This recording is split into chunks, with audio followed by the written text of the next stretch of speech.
Hello students, कैसे हैं आप सब। आई होप अच्छे होंगे। तो आज हम पढ़ने वाले हैं फिजिकल केमिस्ट्री का टॉपिक थर्मोडायनेमिक्स। ओके, तो थर्मोडायनेमिक्स को पढ़ने से पहले हम ये देखते हैं कि थर्मोडायनेमिक्स को हम कहाँ कहाँ पर अप्लाई कर सकते हैं। तो देखिए, सबसे पहले हम एग्जांपल लेते हैं। तो एक है पावर प्लांट। ठीक है, तो पावर प्लांट में क्या होता है, इसमें एनर्जी जनरेट होती है। तो जो एनर्जी जनरेट होती है उसमें क्या होता है, थर्मोडायनेमिक्स के रूल अप्लाई होते हैं। इसके अलावा हम देखते हैं जैसे हमारा लाइटनिंग हुआ। लाइटनिंग का मतलब कि जैसे अपने लाइट जो बिजली कड़कती है, ठीक है, तो जो बिजली कड़कती है तो उसमें क्या होता है कि हाई एनर्जी पर क्या होता है, एटमॉस्फेयर में रिएक्शंस होती हैं। ठीक है, और अगर आपको पता हो तो जैसे नाइट्रोजन और ऑक्सीजन जो कि हमारे एटमॉस्फेयर में प्रेजेंट होती है, वो क्या होती है, नॉर्मली रिएक्शंस नहीं करती हैं। ठीक है, बट क्या होता है कि जब लाइटनिंग होती है तो टेम्परेचर क्या होता है, बहुत ज़्यादा हाई होता है। और जब टेम्परेचर हाई होता है तो उस कंडीशन में क्या होता है, नाइट्रोजन और ऑक्सीजन आपस में क्या होते हैं, रिएक्ट कर जाते हैं। और रिएक्ट करने की वजह से क्या होगा, वहाँ पर नाइट्रोजन ऑक्साइड बनाते हैं। तो ये जो रिएक्शंस होती है ये भी क्या होता है, हीट की वजह से होती है। हीट की वजह से होता है, तो यहाँ भी क्या होगा, थर्मोडायनेमिक्स अप्लाई होती है। इसके बाद में जैसे हम नेक्स्ट एग्जांपल लेते हैं, जैसे कि हॉट कप ऑफ टी। ठीक है, तो इसका मतलब क्या हो गया कि जैसे अगर हमने किसी कप में मतलब कि गरम चाय या कॉफ़ी है, ठीक है, तो वो क्या होगी, धीरे धीरे क्या होगी, एटमॉस्फेयर के साथ में ठंडी होती जाती है। तो वो ठंडी होती है तो वहाँ पर भी क्या होता है हमारा कि थर्मोडायनेमिक्स अप्लाई होती है। तो इसके अलावा जैसे हम अगर एग्जांपल लेते हैं कि जैसे माचिस हम जलाते हैं, तो माचिस जलाते हैं तो वहाँ भी क्या होगा कि एनर्जी जनरेट होगी, तो वहाँ भी हमारा थर्मोडायनेमिक्स अप्लाई होता है। इसके अलावा कि जैसे AC हुआ, ये हमारे क्या होते हैं कि एक नॉर्मल एग्जाम्पल्स है जहाँ पर थर्मोडायनेमिक्स अप्लाई होता है। तो अब देखिए, थर्मोडायनेमिक्स को हम पढ़ते हैं। तो सबसे पहले इसका हम पढ़ेंगे इंट्रोडक्शन। ओके, तो देखो, थर्मोडायनेमिक्स है ये 2 वर्ड से मिलकर बनती है, एक थर्मो और एक डायनेमिक्स। ठीक है, तो थर्मो का मतलब क्या होता है, हीट, और डायनेमिक्स का मीन्स क्या हो गया, मोशन या फ्लो। ठीक है, तो हम क्या कह सकते हैं कि थर्मोडायनेमिक्स का हीट इन मोशन या हीट इन फ्लो या ऊष्मा का प्रवाह, तो इसी को हम क्या बोलते हैं, थर्मोडायनेमिक्स या ऊष्मागतिकी। ठीक है, तो थर्मोडायनेमिक्स को हमको डिटेल में पढ़ने के लिए सबसे पहले इसमें कुछ टर्म्स होती है वो हमें पता होनी चाहिए, जैसे कि सिस्टम क्या होता है, सराउंडिंग क्या होता है, जिनको सिस्टम मतलब तंत्र या परिपार्श्विक क्या होते हैं वो हमें पता होना चाहिए। तो देखिए, सबसे पहले हम देखते हैं सिस्टम और सराउंडिंग क्या होते हैं।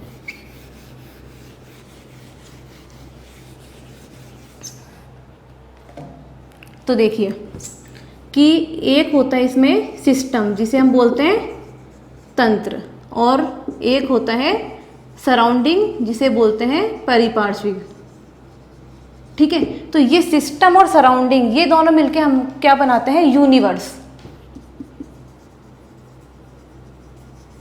ठीक है, तो केमिस्ट्री में हम क्या कह सकते हैं कि जो यूनिवर्स क्या होता है, सिस्टम और सराउंडिंग से जो मिलकर बनता है उसे बोलते हैं हम यूनिवर्स, या इसको हम बोलते हैं यूनिवर्स को ब्रह्मांड। ठीक है, तो ये सिस्टम क्या होता है और ये सराउंडिंग क्या होता है। ठीक है, तो सिस्टम का मतलब क्या होगा कि जैसे अगर हमारा जैसे यूनिवर्स का मतलब क्या हुआ, ब्रह्मांड। ठीक है, अब ब्रह्मांड में हम ये है कि सब पूरा एक साथ तो स्टडी हम कर नहीं सकते, तो हम क्या करते हैं, एक कुछ पार्ट की स्टडी करते हैं। सपोज मुझे इसकी स्टडी करनी है, तो ये हमारा क्या हो गया, system.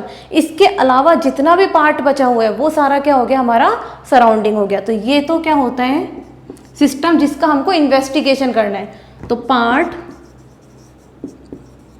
Under investigation.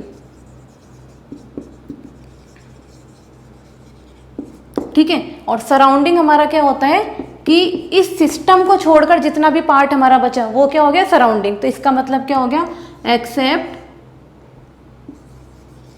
System.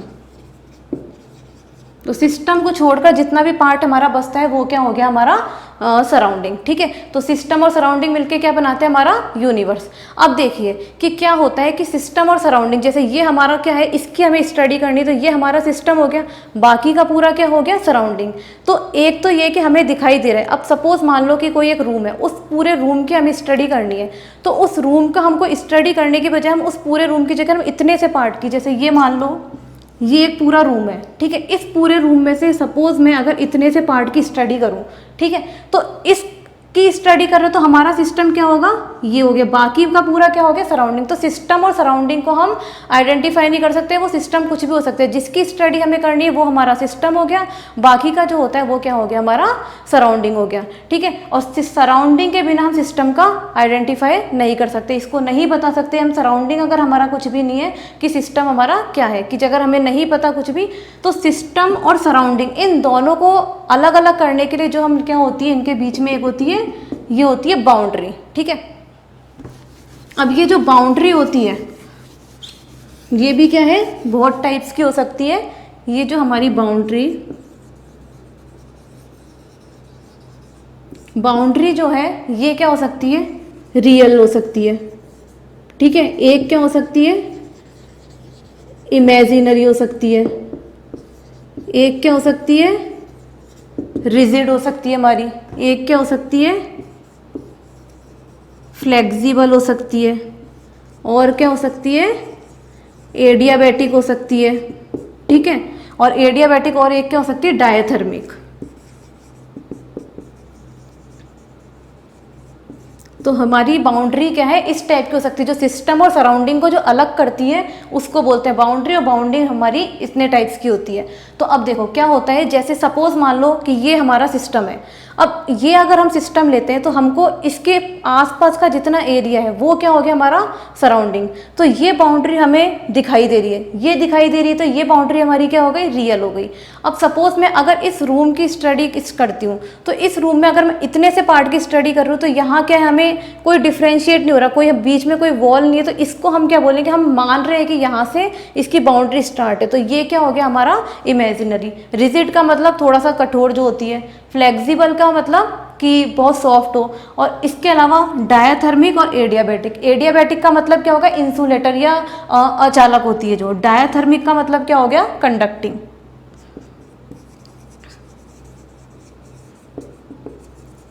Diathermic का मतलब क्या होता है, कंडक्टिंग होता है, और एडियाबैटिक का मतलब क्या होता है कि जहाँ पर करंट का फ्लो नहीं होता, नॉन कंडक्टिंग।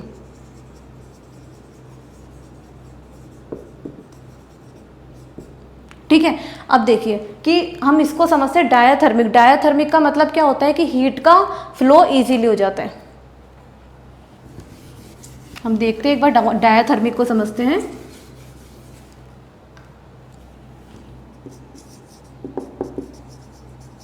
डायाथर्मिक, इसका मतलब क्या होता है, ये कंडक्टिंग, और इसका मतलब हो गया heat across heat change easily. ठीक है, कि मतलब क्या है, हीट का चेंज क्या होगा, इजीली हो जाता है। तो इसका मतलब देखो, इसको समझते हैं जैसे कोई भी एक सिस्टम है, जैसे अगर ये हमारा सिस्टम है, ठीक है। अब ये मानते हैं कि इसके अंदर का टेम्परेचर क्या है, बहुत ज़्यादा है, ठीक है। टेम्परेचर ज़्यादा है, यहाँ जैसे कोई भी एक लिक्विड है, ठीक है, इसका टेम्परेचर क्या मान रहे हैं, अंदर का टेम्परेचर ज़्यादा है। ये क्या है, हमारी कंडक्टिंग वॉल है। मतलब डायाथर्मिक का मतलब क्या होगा, कंडक्टिंग हो गया।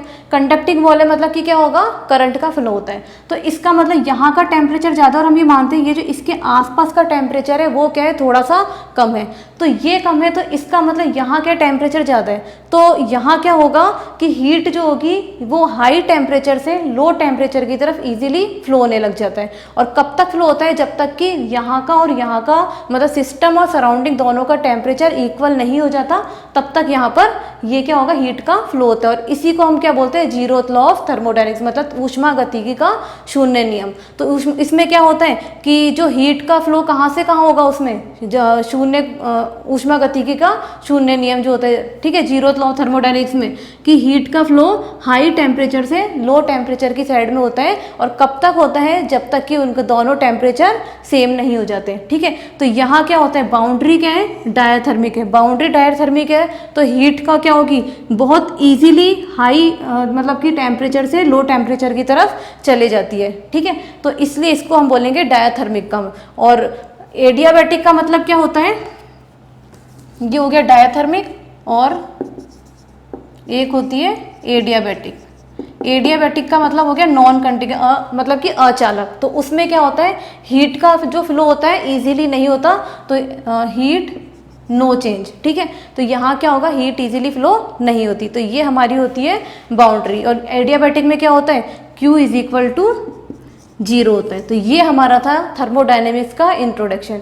इसके बाद हम इसमें पढ़ते हैं टाइप्स ऑफ सिस्टम की, तंत्र जो होते हैं वो कितने प्रकार के होते हैं।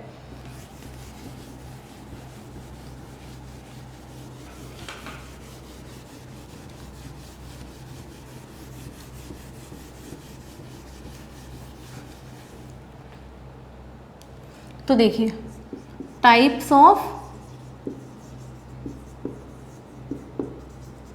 सिस्टम, ठीक है।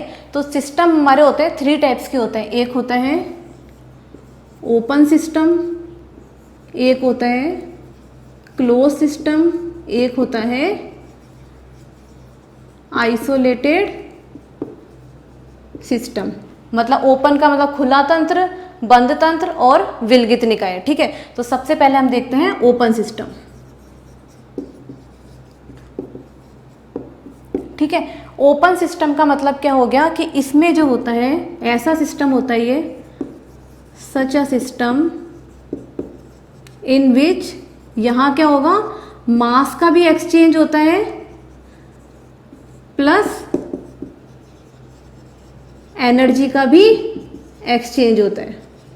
मतलब कि क्या होगा, ओपन सिस्टम में मास भी एक्सचेंज होता है और एनर्जी भी एक्सचेंज होती है। अब देखो इसको हम एक एग्जांपल से देते हैं। जैसे एग्जांपल इसका हो गया कि जैसे अपना कि कोई भी एक बीकर है, इस बीकर के अंदर हमारा कि कोई इसमें वाटर फिल है, ठीक है, ये हो गया। या हम ले सकते हैं अपनी ह्यूमन बॉडी, ठीक है। तो देखो इसमें क्या होता है कि जैसे हम एक कंटेनर लेते हैं, ठीक है, ये कंटेनर लिया और ये क्या ओपन है, तो ये क्या हो गया हमारा ओपन कंटेनर या ओपन वेसल, ठीक है। अब इसमें क्या करते हैं, कोई भी लिक्विड फिल है, ठीक है, ये लिक्विड फिल है। अब ये जो वॉल है इसकी, ये वॉल हम लेते हैं कंडक्टिंग वॉल, डायाथर्मिक या कंडक्टिंग वॉल, ठीक है। और अब देखिए यहाँ क्या होता है, ये वाली जो है कि जैसे एक अपना कंटेनर है उसके अंदर अपना पानी भरा हुआ है, तो पानी और हम उसमें जो यहाँ ये पानी, ये वाली वो जो लेयर होगी ये हमारी क्या होगी कि इमेजिनरी है। हम यहाँ पर इसको नहीं बता सकते कि ये रियल है बाउंड्री है, तो ये वाली जो बाउंड्री हमारी क्या हो गई, इमेजिनरी। और ये वाली जो है कंटेनर की जो है ये हमारी क्या हो गई, रियल, ठीक है। ये हमारी इमेजिनरी बाउंड्री और ये हमारी क्या हो गई, रियल बाउंड्री। तो अब देखिए ये ओपन वेसल है, अब इसको हम क्या करते हैं, गर्म करते हैं। इसको गर्म करेंगे तो यहाँ का क्या होगा, टेम्परेचर ज़्यादा होगा। टेम्परेचर ज़्यादा होगा तो यहाँ पर जो पानी है वो क्या होगा कि इसकी वेपर बनेगी, मतलब कि भाप बनेगी। वेपर बनेगी तो इसका मतलब क्या होगा, पानी उड़ेगा। तो यहाँ क्या हो गया, मास का एक्सचेंज होगा, मतलब मास यहाँ से मतलब इसका पानी क्या हो गया, कम हो गया और ये एटमॉस्फेयर में चला गया। तो यहाँ क्या हो रहा है, मास का एक्सचेंज हो रहा है। अब देखिए ये जो पानी है गर्म किया, थोड़ी देर में क्या है वो ये क्या हो जाएगा कि ठंडा हो जाएगा। और अगर ठंडा होता है तो ज़्यादा ठंडा पानी तो वो क्या होता है, रूम टेम्परेचर पर जा जाएगा। तो इसका मतलब क्या होना है, एनर्जी भी चेंज हो रही है। तो यहाँ क्या होता है, मास भी एक्सचेंज हो रहा है और एनर्जी भी एक्सचेंज हो रही है। तो इसको हम क्या बोलते हैं, ओपन सिस्टम। या हम लेते हैं ह्यूमन बॉडी की, जो अपनी बॉडी होती है उसमें जैसे मान लो स्वेटिंग हो रही है, स्वेटिंग हो रही है तो इसका मतलब क्या हो रहा है कि जो पसीना बाहर आता है तो इससे अपना क्या होगा, पसीने के बाहर आने की वजह से मास का एक्सचेंज हो गया कि वो पानी जो पसीना बाहर आया मास चेंज हो गया, तो वो हो गया मास एक्सचेंज। और साथ में क्या होता है, जैसे हमें सर्दियों में क्या होगा, ठंड लगती है, गर्मियों में क्या होता है, गर्म होता है, गर्मी लगती है, तो वो क्या हो गया, इसका मतलब एनर्जी भी चेंज हो रही है। तो वो हाँ क्या हो गया, एनर्जी का एक्सचेंज हो गया, ठीक है। तो इसमें क्या होता है अपना ओपन सिस्टम। इसके बाद हम देखते हैं क्लोज सिस्टम। अब देखिए क्लोज सिस्टम में क्या होता है,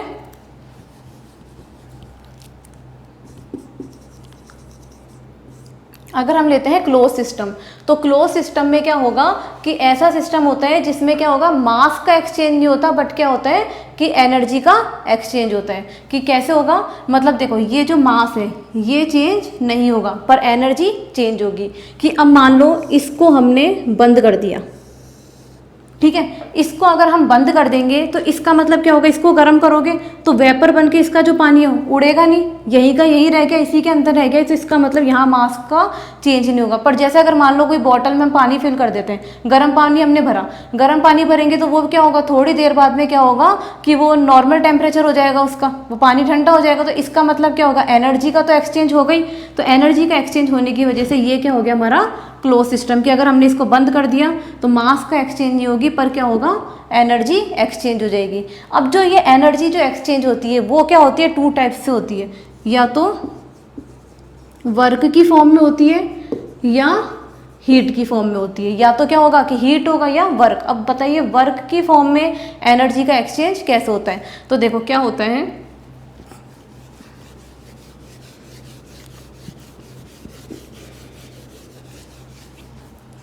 जैसे कि ये कोई कंटेनर है, इसमें क्या है, गैस फिल है, और यहाँ क्या हो रहा है, एक ये पिस्टन लगा हुआ है, ठीक है। अब ये पिस्टन लगा हुआ है तो यहाँ से क्या होगा, या तो क्या होगा, गैस एक्सपेंड करेगी, गैस एक्सपेंड करेगी तो भी क्या होगा, वर्क हो रहा है। और यहाँ क्या हो रहा है, एनर्जी, या ये क्या करेगी, एनर्जी को लॉस करेगी। एनर्जी को लॉस करने की वजह से भी यहाँ क्या होता है, वर्क होता है। तो इधर क्या होता है, ये एनर्जी का जो एक्सचेंज होता है वो वर्क और हीट की फॉर्म में होता है। इसके बाद नेक्स्ट हम देखते हैं आइसोलेटेड सिस्टम। तो आइसोलेटेड सिस्टम क्या होता है, देखिए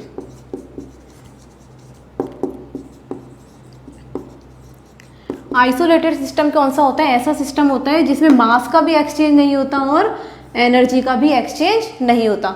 मास और एनर्जी का मतलब कि अगर हम लेते हैं कोई थर्मस फ्लास्क है, थर्मस फ्लास्क में क्या होगा कि मास जो है उसका वैसा का वैसा रहता है, कोई उसमें चेंज नहीं हो रहा। जितना पानी, जितना उसका पहले मतलब मास था, थोड़ी देर बाद हम देखते हैं 1 घंटे 2 घंटे बाद देखते हैं वही रहता है, तो वहाँ मास का भी चेंज नहीं होगा।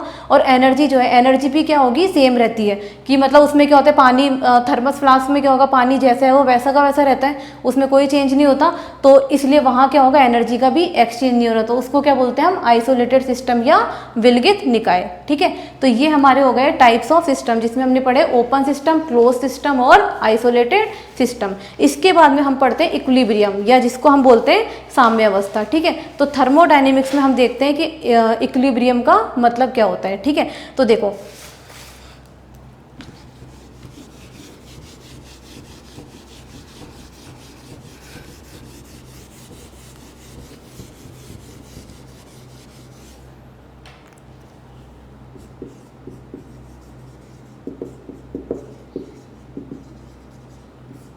इक्विलिब्रियम या साम्यावस्था। तो देखिए इक्विलिब्रियम जो थर्मोडायनेमिक्स में देखते हैं तो वो क्या होता है, हम एक आइसोलेटेड सिस्टम जो होता है, इसको हम लिखेंगे एन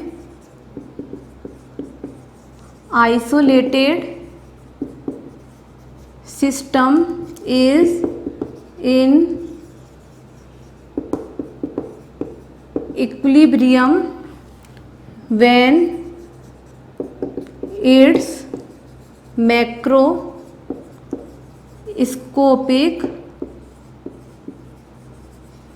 प्रॉपर्टीज रिमेन्स कांस्टेंट, ठीक है। तो इक्विलिब्रियम का मतलब क्या होगा कि हम एक आइसोलेटेड सिस्टम है उसकी बात करते हैं, तो वो इक्विलिब्रियम में कब होगा, जब उसकी मैक्रोस्कोपिक प्रॉपर्टीज़ जो हैं वो क्या होंगी, कांस्टेंट होंगी। इसका मतलब क्या हो गया, मैक्रोस्कोपिक प्रॉपर्टीज़ का मतलब होता है कि जिनको हम कि जिनमें जैसे चेंज होता है, कि चेंज का मतलब जैसे अगर हम प्रेशर की बात करते हैं, प्रेशर जैसे कि अगर हम अभी देखते हैं तो भी प्रेशर वही रहे, और हम एक आधे घंटे बाद प्रेशर देखते हैं किसी भी सिस्टम का तो भी क्या होगा, वही सिस्टम रहे, वही मतलब कि प्रेशर रहे। तो इसका मतलब क्या हो गया, दोनों कॉन्स्टेंट हो गए, कोई उसमें चेंज नहीं हो रहा, तो उसको हम बोलते हैं मैक्रोस्कोपिक प्रॉपर्टीज, ठीक है। तो अब उसमें क्या होता है कि कांस्टेंट हो गया, जैसे अगर हम देखते हैं कौन कौन सी प्रॉपर्टीज है जो हमारे कांस्टेंट रह सकती हैं, ठीक है। एक हम लेते हैं, जैसे सबसे पहले मैकेनिकल इक्विलिब्रियम। मैकेनिकल इक्विलिब्रियम का मतलब क्या हो गया, हमारा जो फोर्स है, नेट फोर्स, वो क्या होगा, 0 होगा।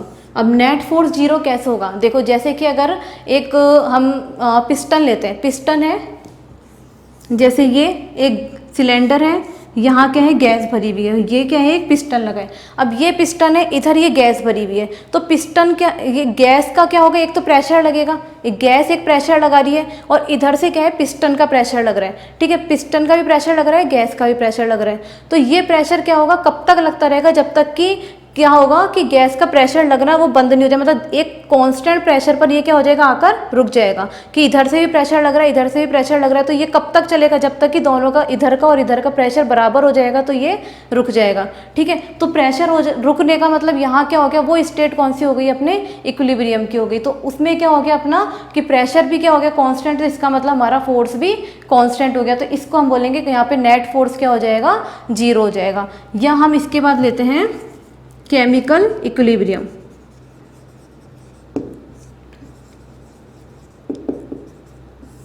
केमिकल इक्विलिब्रियम, केमिकल इक्विलिब्रियम का मतलब क्या होता है कि जैसे हम कोई भी एक रिएक्शन लेते हैं ए, ये ए क्या करेगा, बी बनाता है। ठीक है, कुछ ए क्या करेगा, थोड़ी देर में हमारे पास में बी बन गया, फिर थोड़े टाइम बाद ये क्या हो रहा है, बी वापस क्या हो रहा है, ए बना रहा है। ठीक है, तो ए से बी बना, बी से ए बना, मतलब इसमें क्या होगा कि जितनी ए से बी बनने की स्पीड है वही स्पीड क्या होगी बी से ए बनने की। ठीक है, तो इसका मतलब क्या हो गया, rate of forward reaction equal to rate of backward reaction. ठीक है, तो फॉरवर्ड रिएक्शन की रेट और बैकवर्ड रिएक्शन की रेट क्या होगी, बराबर हो जाती है। कि जैसे सपोज मान लीजिए कि मैं 4 कदम आगे चली, उसके वहीं से क्या होगी, 4 कदम मैं पीछे चल रही हूँ। ठीक है, तो 4 स्टेप आगे चली, 4 स्टेप पीछे चली, तो मैं क्या हो गई, पहले 4 इधर चली, 4 इधर आने के बाद में मैं जहाँ हूँ वहीं के वहीं आ गई। ठीक है, तो इसका मतलब क्या हो गया कि मेरी जो स्पीड होगी, जो वर्क हुआ वो क्या हुआ, 0 हुआ। मतलब चली तो मैं हूँ कि आगे तो बढ़े, पर वो क्या हुआ, जहाँ थे वहीं के वहीं पर रह गए। तो इसका मतलब क्या हो गया, ये भी क्या हो गया, कांस्टेंट हो गया। तो इसको हम बोलते हैं केमिकल इक्विलिब्रियम। इसके बाद हम देखते हैं नेक्स्ट है थर्मल इक्विलिब्रियम। थर्मल इक्विलिब्रियम का मतलब क्या होता है कि जो टेम्परेचर हम लेते हैं, टेम्परेचर किसी भी जैसे रिएक्शन का या कोई भी हम गैस का लेते हैं टेम्परेचर, तो वो क्या है कि जो अभी जो टेम्परेचर है वही क्या हो, 1 घंटे बाद भी वही का वही टेम्परेचर है। तो इसका मतलब हम क्या बोल सकते हैं कि रिएक्शन क्या होगी, थर्मल इक्विलिब्रियम में होगी। तो देखिए थर्मल इक्विलिब्रियम हो गया, केमिकल इक्विलिब्रियम हो गया और मैकेनिकल इक्विलिब्रियम हो गया। तो ये तीनों कंडीशन अगर एक साथ हो जाती है कि जहाँ पर क्या होगा, थर्मल इक्विलिब्रियम भी हो, मैकेनिकल इक्विलिब्रियम भी हो और केमिकल इक्विलिब्रियम भी हो, तो उसको हम बोलते हैं थर्मोडायनेमिक इक्विलिब्रियम। अब देखिएगा यहाँ पर अगर कोई रिएक्शन मैकेनिकल इक्विलिब्रियम है तो वो जरूरी नहीं है कि थर्मोडायनेमिक इक्विलिब्रियम होगी। थर्मोडायनेमिक इक्विलिब्रियम का मतलब हमारे पास ये तीनों कंडीशन एक साथ है ना, कांस्टेंट होनी चाहिए। ऐसा नहीं कि 2 हो गई और 1 नहीं है तो वो थर्मोडायनेमिक इक्विलिब्रियम नहीं कहलाएगा। थर्मोडायनेमिक इक्विलिब्रियम के लिए हमारे पास थर्मल, केमिकल और मैकेनिकल तीनों जो है कांस्टेंट होना चाहिए और तभी जाके उसको हम बोलेंगे थर्मोडायनेमिक इक्विलिब्रियम। ठीक है, तो ये हो गया हमारा थर्मोडायनेमिक इक्विलिब्रियम। इसके बाद हम पढ़ते हैं इंटेंसिव एंड एक्सटेंसिव प्रॉपर्टीज। ठीक है,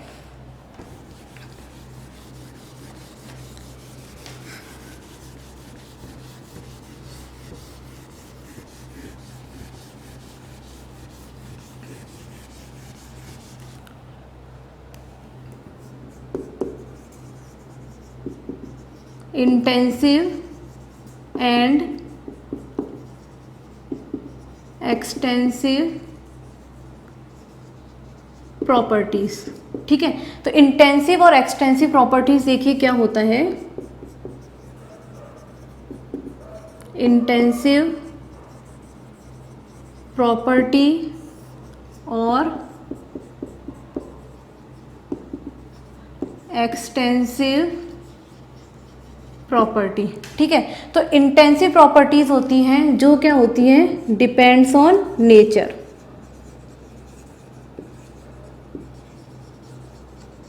जो भी अपना कंपाउंड है उसके क्या होगा, नेचर पर डिपेंड करती है, अमाउंट पर डिपेंड नहीं करती। तो does not depend on amount. ठीक है, और एक्सटेंसिव प्रॉपर्टीज जो होती हैं वो क्या होती हैं, डिपेंड्स ऑन अमाउंट।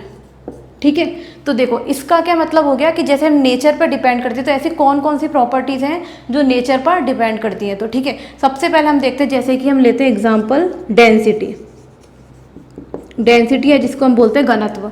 तो देखो डेंसिटी जो होगा कि जैसे हम एक चम्मच में पानी लें चाहे पूरा जैसे एक तालाब का पानी लें, तो दोनों का ही हम लेते हैं तो दोनों की क्या होगी, डेंसिटी सेम होगी। मतलब तालाब का पानी को ले लो, उसी में से एक चम्मच निकाल के उसकी डेंसिटी लोगे तो दोनों की क्या होगी, डेंसिटी सेम है। तो उसको यहाँ क्या बोलेंगे, डेंसिटी क्या होगी, नेचर पर डिपेंड करती है, अमाउंट पर डिपेंड नहीं कर रही। ठीक है, इसके बाद में टेम्परेचर, और नेचर पर कैसे डिपेंड करेगी, एक तालाब का पानी लो और एक जैसे नॉर्मल वाटर हम लेते हैं तो नॉर्मल वाटर की क्या होगी, डेंसिटी अलग होगी, और एक अपन जैसे तालाब के पानी की लेते हैं तो उसकी क्या होगी, डेंसिटी अलग होगी। तो दोनों की डेंसिटी अलग होगी, तो वहाँ क्या हो रहा है, नेचर पर डिपेंड कर रही है।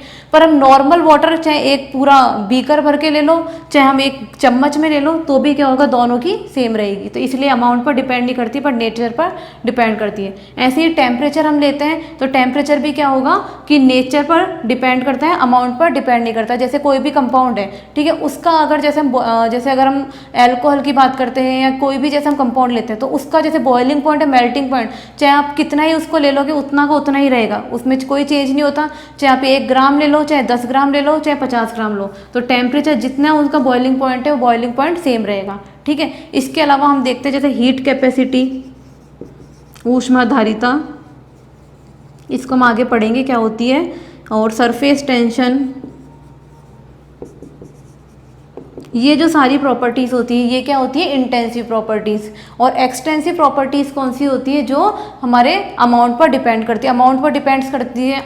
इसका मतलब क्या हो गया, कौन सी प्रॉपर्टीज़ हो गई, जैसे मास, मास का मतलब कि अगर हम मास को देते हैं, जैसे कि अगर हम नमक की बात करते हैं, नमक की बात करेंगे, 1 ग्राम लोगे उसका मास अलग हो गया, 10 ग्राम लोगे तो उसका क्या हो गया, मास अलग हो गया। तो ये क्या हो गया, हमारी एक्सटेंसिव प्रॉपर्टीज़ होती है मास। इसके अलावा हम लेते हैं वॉल्यूम, स्पेसिफिक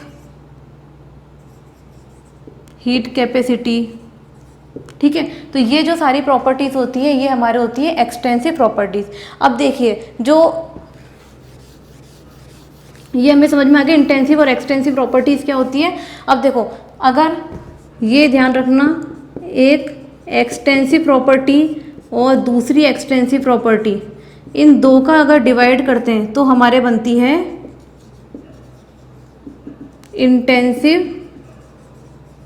प्रॉपर्टी। ठीक है, और अगर जैसे हम लेते हैं नंबर ऑफ मोल्स, इसको अगर हम वॉल्यूम से डिवाइड करते हैं तो भी हमारी क्या बनती है, ये number of moles per volume अगर हम देखते हैं तो ये कौन सी प्रॉपर्टी होगी, नंबर ऑफ मोल्स है, जो ये क्या होगी, मोल्स क्या होगा, अमाउंट पर डिपेंड करेंगे, तो ये एक्सटेंसिव प्रॉपर्टी। वॉल्यूम हमारा क्या होता है, अमाउंट पर डिपेंड करेगा, तो ये एक्सटेंसिव प्रॉपर्टी। तो ये दोनों मिलके क्या बनाएंगी, इंटेंसिव प्रॉपर्टी। ठीक है, तो ये होता है हमारा इंटेंसिव प्रॉपर्टीज़ और एक्सटेंसिव प्रॉपर्टीज, जिसमें एक्सटेंसिव क्या होती है, अमाउंट पर डिपेंड करती है, और इंटेंसिव प्रॉपर्टीज़ क्या होती है, अमाउंट पर डिपेंड नहीं करती, नेचर पर डिपेंड करती है। इसके बाद में हम देखते हैं स्टेट फंक्शन और पाथ फंक्शन।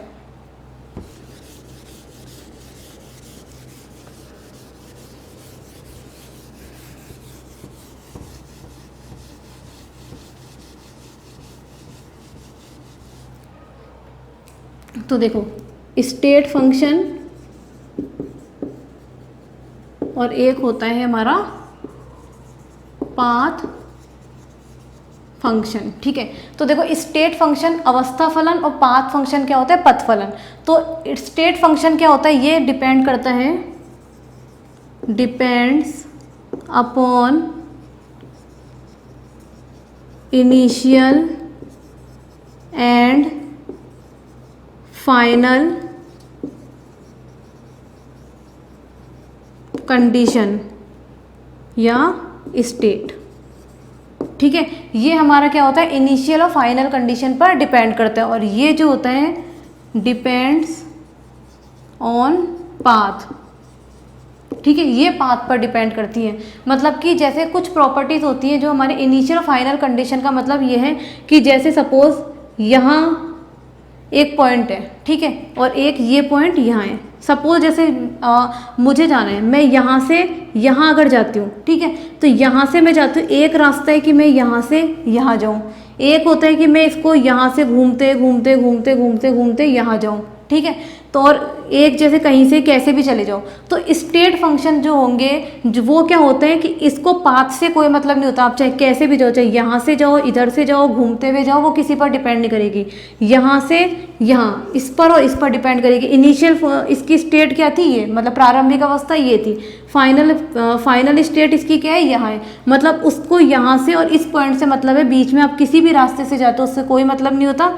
और यहाँ क्या होता है, ये प्रॉपर्टीज़ होती है हमारी, जैसे enthalpy, internal energy, entropy, temperature, volume, Gibbs free energy etcetera. ठीक है। और पाथ फंक्शन क्या होता है, पाथ पर डिपेंड करेगी। पाथ का मतलब अगर मैं यहाँ से यहाँ आ रही हूँ, इस पर हुई, या यहाँ से यहाँ आ रही हूँ, तो इनिशियल और फाइनल पर डिपेंड करती है। जैसे कि जहाँ से हमें स्टार्ट करना है वहाँ से, और जहाँ पर हमें पहुँचना है वहाँ तक में। ठीक है। तो ये हमारी होती है एंथैल्पी, एंट्रोपी, टेम्परेचर, वॉल्यूम की, जिनको पाथ से कोई मतलब नहीं होता, किसी भी रास्ते से जाओ। पर जो पाथ फंक्शंस होते हैं उनको पाथ पर डिपेंड करते हैं कि आप यहाँ से यहाँ जाओगे या यहाँ से जाओगे, तो इसमें कितना अपना वर्क हुआ है। तो ये हमारी होती है वर्क और हीट। ये वर्क और हीट हमारी पाथ फंक्शन है। बाकी की जितनी भी प्रॉपर्टीज़ होती हैं वो क्या होती है, हमारी स्टेट फंक्शंस होती हैं। तो आज के लिए इतना ही। नेक्स्ट क्लास में हम पढ़ेंगे इसके आगे का, और आप इस लिंक को शेयर और सब्सक्राइब भी कर सकते हैं। और अगर आपको कोई भी डाउट्स है, कोई भी क्वेरीज है, तो आप कमेंट्स बॉक्स में भी लिख सकते हैं, और इसकी नोट्स की मैं PDF आपको डिस्क्रिप्शन बॉक्स में डाल दूँगी। Thank you.